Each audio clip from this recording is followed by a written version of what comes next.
L'objectif, c'est de prendre des victoires et prendre de l'expérience avant d'arriver dans le top 15 prêt. Quand tu gagnes, tu es quand même content, mais même s'il y a certaines victoires où j'étais déçu de ma performance, je me disais qu'un jour ça allait arriver et qu'il fallait aller le chercher aussi un petit peu, tu vois? Le provoquer, on va dire le KO ou le finish, et c'est ce que j'ai réussi à faire mon dernier combat.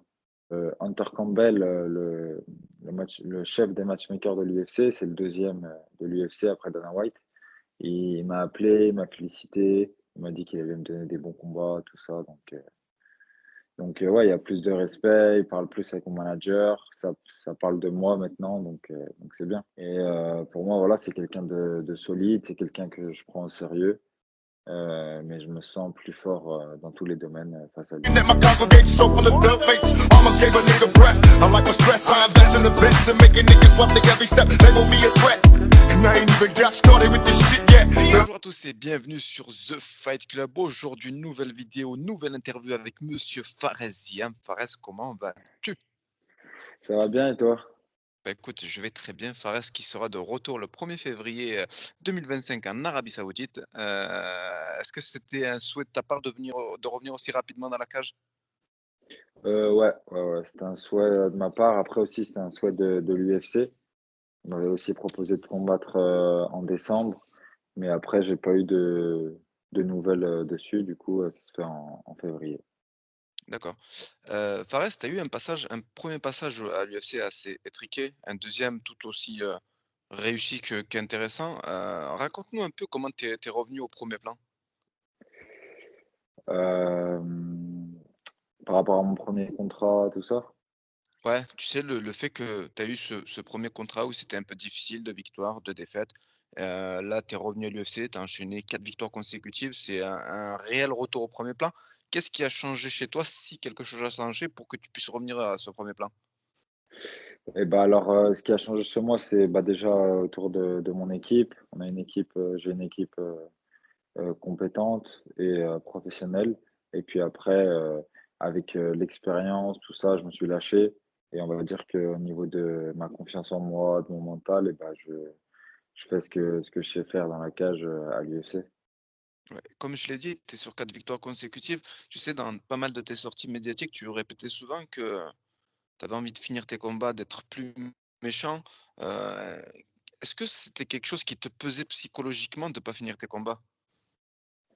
Ça me pesait pas énormément parce que quand tu gagnes, tu es quand même content. Mais même s'il y a certaines victoires où j'étais déçu de ma performance, je me disais qu'un jour ça allait arriver. Et qu'il fallait aller le chercher aussi un petit peu, tu vois? Le provoquer, on va dire le KO ou le finish, et c'est ce que j'ai réussi à faire mon dernier combat. Exactement, symbole de ce retour au premier plan, septembre 2024, UFC Paris, Matt Frevola, ce finish au troisième round. Raconte-nous ce qui te passe par la tête, au moment où tu termines ce combat? Parce qu'on voit quand moi j'ai eu la chance d'être sur place, on voit qu'il y a énormément d'émotions qui sont là à cet instant-là. Ouais, ouais, il y a beaucoup d'émotions, ça monte d'un coup, on va dire. Bah, j'étais content et en même temps, ça m'a fait un petit relâchement, tu vois?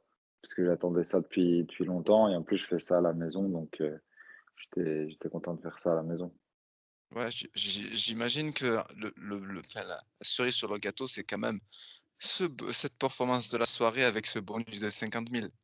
Ouais, ça fait plaisir. Premier finish, premier bonus, nickel. Ouais, tu sais, ton adversaire, c'est quelqu'un que le public français connaît puisqu'il avait affronté Benoît Saint-Denis. Il y a eu un engouement autour de lui, une certaine sympathie du public français. Est-ce que c'est quelque chose qui t'a dérangé qu'on lui donne, entre guillemets, cette force-là? Non, au contraire, hein, ça fait monter, on va dire la hype du combat, donc c'était bien.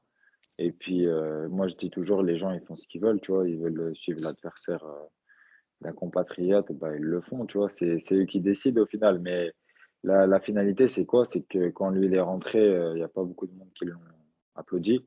Quand moi je suis rentré, l'aréna, elle était pour moi. Donc, la finalité, elle est là. Les réseaux, Bien c'est sûr. les réseaux, et la réalité, c'est autre chose. Je suis d'accord avec toi et puis on a vu ce doigt que tu as mis sur ta bouche quand tu as remporté ce combat. J'ai vu aussi que tu as posté derrière, tu sais, tu mettais tous les commentaires négatifs qu'il y a eu sur toi. Toi, aujourd'hui, ton rapport à la critique, c'est quoi? Est-ce que c'est, forcément quelque chose qui te dérange ou alors plutôt que la critique constructive, celle qui va t'apporter quelque chose, c'est quelque chose dont tu vois d'un bon œil?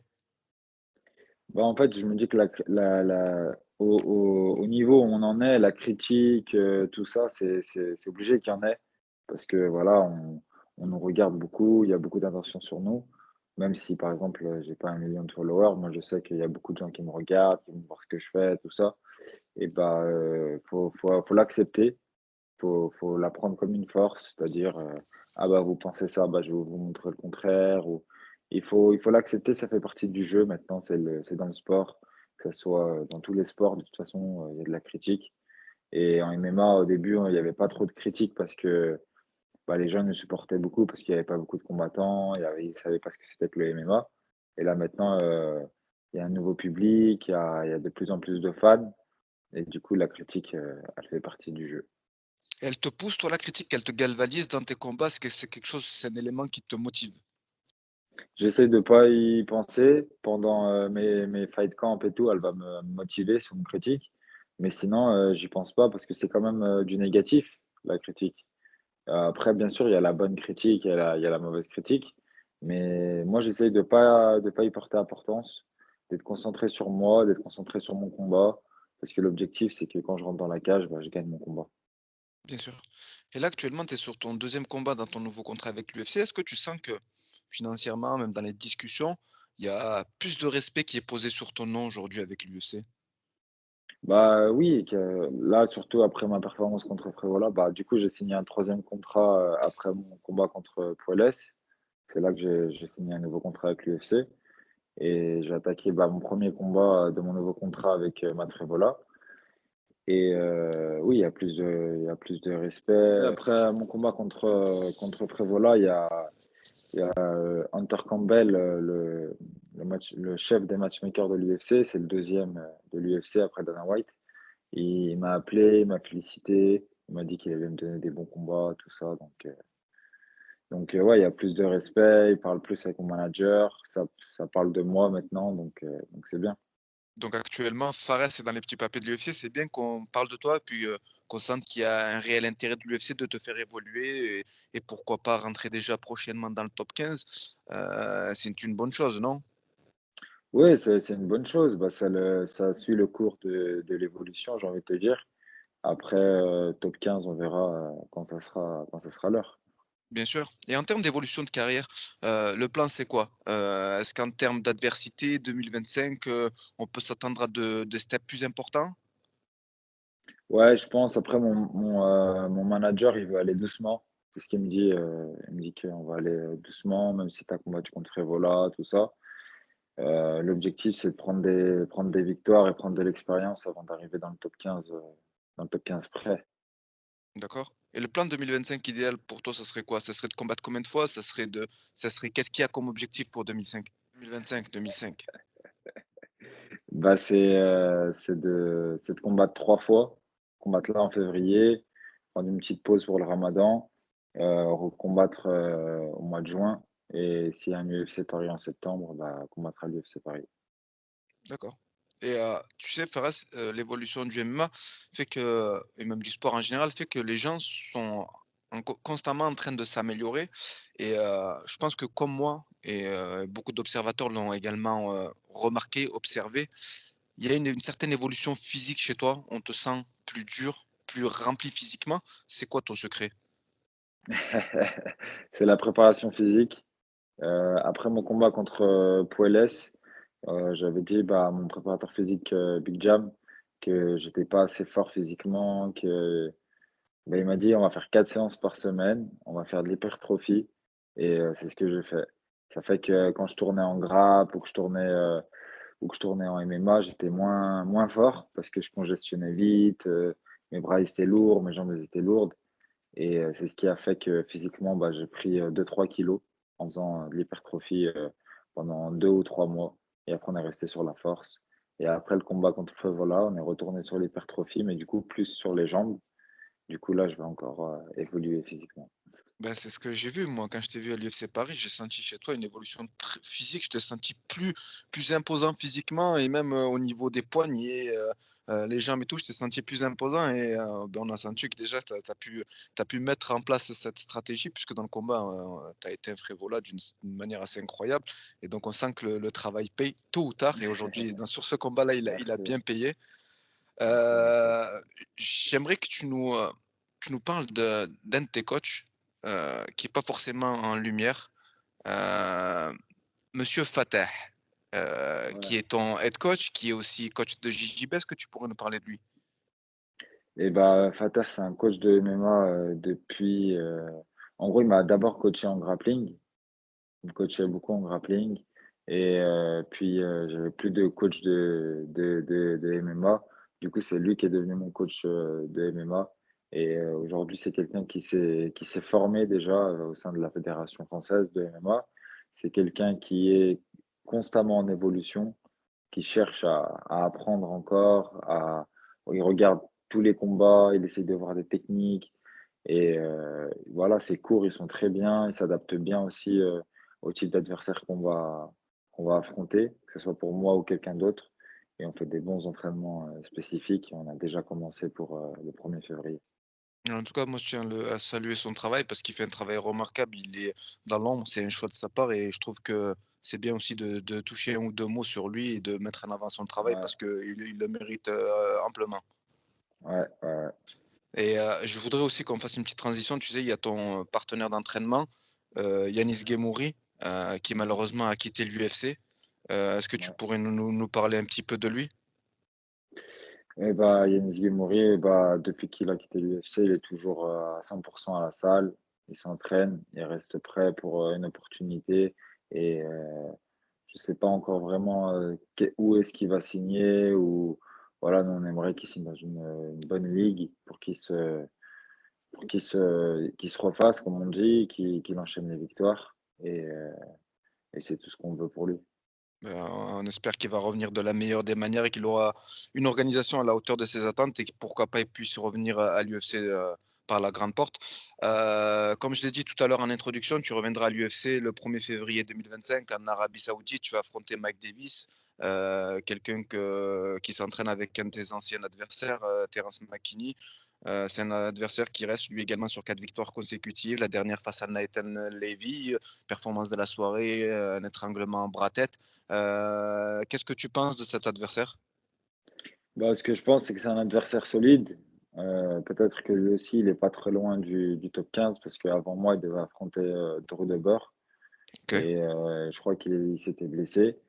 Et pour moi, voilà, c'est quelqu'un de solide, c'est quelqu'un que je prends au sérieux, mais je me sens plus fort dans tous les domaines face à lui. OK, toi tu te sens quand tu regardes un petit peu son parcours, tu sais, moi je l'ai vu, frappe très lourde, mais quand je regarde un peu vos caractéristiques physiques, tu as pas mal d'allonges, enfin, tu as pas mal de centimètres en plus au niveau de ton allonge, que ce soit en debout et aussi au niveau de tes jambes. Est-ce que la stratégie, c'est toi parce que j'ai vu que toi, également, au sol, tu t'es pas mal amélioré. On sent qu'aujourd'hui, aller au sol, c'est pas quelque chose qui te pose problème. J'ai encore l'exemple du combat face à Puelles où tu es allé au sol et c'est pas quelque chose qui t'a forcément dérangé. Ouais, non, ça me dérange pas maintenant de faire du sol, de faire de la lutte. Je pense que si un jour j'ai un adversaire qui lutte beaucoup. Peut-être que là, je suis pas encore à un niveau où je peux énormément lutter. Je pense que je peux bien défendre la lutte, mais face à un gros lutteur, je pense que ça sera plus difficile. Mais lui, sa lutte, elle est pas exceptionnelle. Euh, voilà, il fait des attaques basiques. Comme je t'ai dit, il est solide, mais le sol, ça me fait pas peur. Je me suis bien amélioré en boxe aussi, donc je sens que je vais faire un bon combat. L'ambition, c'est toujours de finir le combat et d'enchaîner, de poursuivre, sur cette, même lancée que tu as eue à Paris? Ouais, voilà, c'est ça. Puis après, même si ça va à la décision, si je fais une belle performance, ça me va aussi. D'accord. Ouais, c'est pas quelque chose qui te dérange, l'essentiel, c'est qu'à la fin, il y ait un verre. Voilà, faut qu'il y ait un vert. Ça ferait 5 victoires d'affilée. Deuxième victoire sur mon contrat. Et surtout face à Mike Davis, qui est un combattant voilà, redoutable, même s'il combat une fois par an. Faut pas oublier que voilà, il a battu des noms et Ouais, voilà, c'est ouais. quelqu'un de fort, quoi. Effectivement, et c'est quelqu'un, comme tu l'as dit, qui combat une fois par an et qui a eu, il me semble, un accident de voiture ou de moto qui l'a éloigné de la cage et puis il est revenu. Il a un bilan positif à l'UFC, 4 victoires, une seule défaite. Ça veut dire quelque chose, ça veut dire que le combattant est concerné et qu'il a certaines compétences et qui lui ont permis d'arriver là aujourd'hui. Toi, tu vas l'affronter. Vous êtes 2 combattants qui sont, en pleine puissance. Je pense que derrière, avec une victoire intéressante, il peut y avoir des choses très positives pour toi, hein. Ouais, ouais, je pense que clairement, peut-être qu'après ce combat-là, ils me mettront top 15 ou alors contre un top 15. Et même si c'est pas le cas, ils me mettront contre quelqu'un qui est proche du top 15 ou sorti du top 15. Bien sûr. Et j'avais une petite dernière question avant qu'on puisse mettre un terme à cette interview. Tu sais, Fares, de plus en plus en vue, on t'a vu dernièrement à Lasvel, tu as participé à ce show, on t'a vu aussi avec l'équipe de rugby de Lyon, le Loup. Comment c'est quoi ta relation avec tout cet engouement qu'il y a autour de toi aujourd'hui? Bah, c'est une relation saine. C'est quelque chose qui, voilà, ça vient avec les performances, ça vient avec. En gros, je sais que, en quelque sorte, c'est bénéfique pour eux comme c'est bénéfique pour moi. Voilà, d'avoir un combattant à l'UFC. En plus, à Lyon, bah, maintenant, il y a que moi. En plus, j'ai performé et forcément, c'est du positif. Donc D'accord. même si avant il y avait pas ça et qu'il y a maintenant, bah, moi, j'en profite, jusqu'à qu'il y en aura plus, quoi. Ouais. Et petite question là qui vient de me venir à l'esprit. Est-ce que Mike Davis, il aura droit à un pot de miel? Il y en a plus. Donc lui, il aura pas le droit. Il aura pas le droit à un pot de miel, il aura le droit à un genou ou alors à un coup de il aura ça comme Exactement. cadeau. En tout cas, c'était un plaisir, Fares. Et il y avait une phrase qui pourrait résumer ce retour, ton ambition, qui pourrait définir ton ambition et ton envie, ça serait quoi? Excitant. Je suis excité là pour mon retour. J'ai envie de faire, un beau combat, une belle performance et montrer de quoi je suis capable et être encore plus fort que face à Frevola. D'accord. En tout cas, Fares, ça a été un plaisir pour moi et un immense plaisir puisque j'étais sur place à l'UFC Paris et bien sûr, je t'avais annoncé, Fares, dans les coulisses, que tu allais gagner par KO, TKO, round 3 et c'est ce qui est arrivé. Donc, c'était pour moi, je l'avais Tu es dit, un je l'avais génie. annoncé. Je l'avais annoncé, ce combat, c'était un des combats qui allait être le plus intéressant et je ne me suis pas trompé. En tout cas, on te souhaite le meilleur 2025, une victoire et pourquoi pas rentrer dans le top 15 quand ça sera l'heure de l'UFC Paris numéro 4. Eh ben, merci beaucoup. C'est gentil. Merci Fares.